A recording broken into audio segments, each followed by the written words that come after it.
Shalom, shalom, j'espère que tu vas bien. Aujourd'hui, je voudrais te parler sur le pardon. Je ne sais pas ce que tu traverses dans ta vie. Je ne sais pas qui sont ceux-là qui t'ont offensé et tu refuses de pardonner. Sache que le pardon est divin. Le pardon te libère. Celui qui refuse de pardonner son prochain est comme emprisonné par l'autre. Parce que tu ne vis pas bien. Tu ne vis pas relax, tu ne vis pas à l'aise. Tu es contracté, tu ne vis pas décontracté. À chaque fois que tu penses à l'offense, ou bien à chaque fois que tu penses à l'autre, tu es crispé en toi. Ton cœur est contracté. Tu commences pas à sentir des malaises. C'est à cause de ça que Dieu nous appelle au pardon. Le pardon est divin.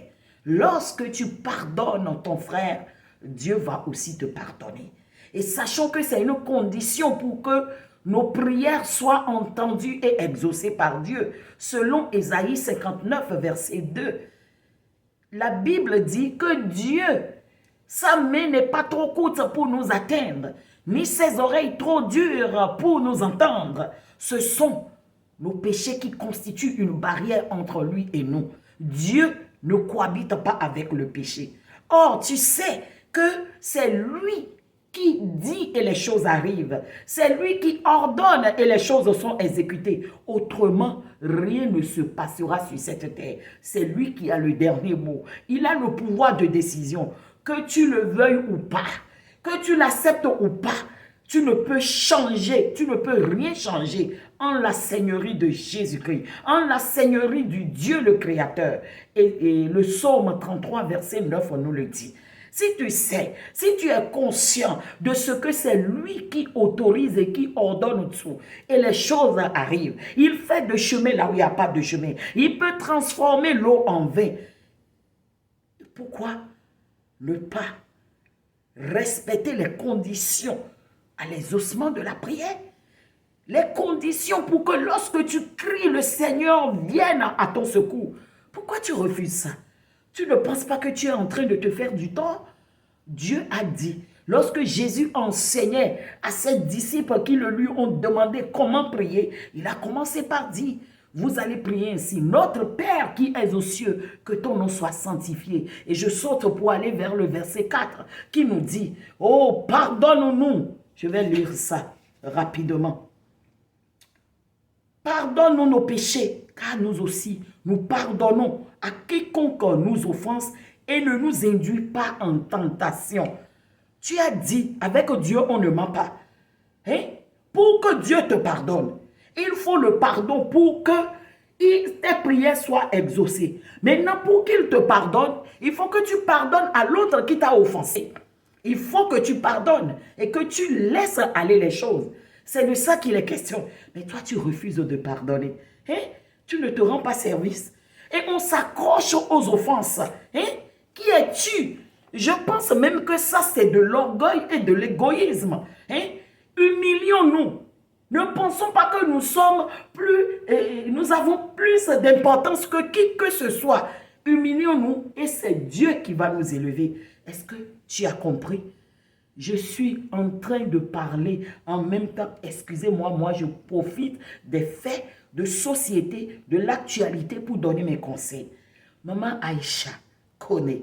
Je suis très heureuse de ce que tu as dit sur l'émission Fafa aujourd'hui. Tu as parlé et tu as demandé au président de pardonner les détenus politiques. Ce qui est bien, c'est très bien.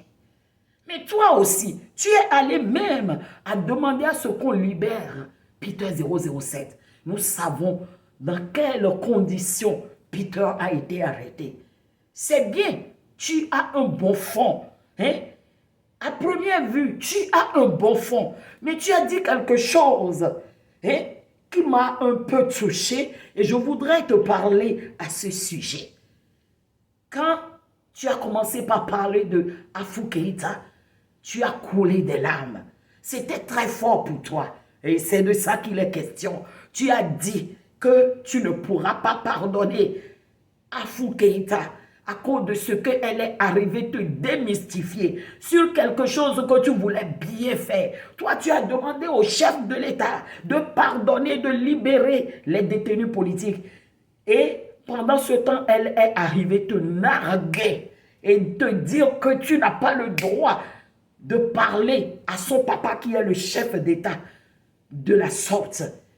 Alors que c'est toi qui lui as tendu la première fois. Tu lui as donné la première fois le micro pour qu'elle chante et qu'elle soit connue de la façon dont elle est aujourd'hui. Ça t'a fait mal. Et tu as dit que tu n'es pas prête pour pardonner et que tu ne penses pas que tu vas lui pardonner. Mais penses-tu que ce que tu veux que les autres fassent pour toi, hein, ça va arriver à réalisation? Toi, tu demandes aux autres de pardonner, mais dans le même temps, tu refuses de pardonner. Nous savons que ce que la dame a fait n'est pas bien, mais Dieu a dit de pardonner. Pardonne et oublie. Pardonner ne veut pas dire que tu vas te coucher et la personne va te piétiner. Non, nous sommes après tout des humains. Nous sommes faits de chair et de sang. On comprend lorsque tu prends ta distance. Mais il faut pardonner. Sinon, tes péchés ne seront pas pardonnés. Quoi qu'en soit la lourdeur, quoi qu'en soit la façon dont la chose t'a choqué, pardonne, pardonne et laisse aller les choses. Tu verras comment le Seigneur va davantage t'élever. Je sais que maintenant tu es déjà élevé, mais le Seigneur va encore intervenir dans ta vie au nom de Jésus-Christ. Je profite également pour parler à Love Gugu. Hé, cher Love Gugu, c'est le temps pour moi de te dire un mot. Dieu t'aime. Dieu t'aime. Et Romains 28, verset 8, Romains 8, verset 28, excusez-moi, me dit que toute chose concourt au bien de ceux qui aiment Dieu. Je sais que toi aussi tu aimes Dieu. Montre de la clémence envers tous ceux qui t'ont offensé. Bob Lee a frappé très fort. Je demande à ce que, à cause de Dieu, à cause de ce que tu veux que tes prières soient exaucées, que tu lui pardonnes. Tu sais pourquoi, lorsque nous crachons la salive qui est blanche? C'est à cause de tout ça là. C'est une leçon. C'est un moral que le Seigneur nous donne par là. Tu as du sang qui coule, qui circule dans tes veines, mais pourtant tu craches du blanc. Ah, hein? Cela ne vous dit pas quelque chose? En tout cas, moi, ça me dit beaucoup. Les phénomènes de la vie, j'apprends à partir de ces choses. Hein? Tu peux avoir mal et sortir quelque chose de bien en toi. C'est comme cela qu'on reconnaîtra que tu es effectivement enfant de Dieu. Je profite également de l'occasion pour prier pour la guérison de Bob Lee. Bob Lee, tu es aimé. Tu es aimé malgré tout ce que les gens te reprochent. Tu es une personne, une personnalité publique. Tu es une personne à fond très très bien. Je prie le Seigneur de te bénir, le Seigneur de te guérir. Que sa volonté seule soit faite dans ta vie. Et sachez que si Dieu ne permet pas quelque chose, la chose n'arrive pas. Je vous ai cité Romains 8, 28. C'est lui qui ordonne.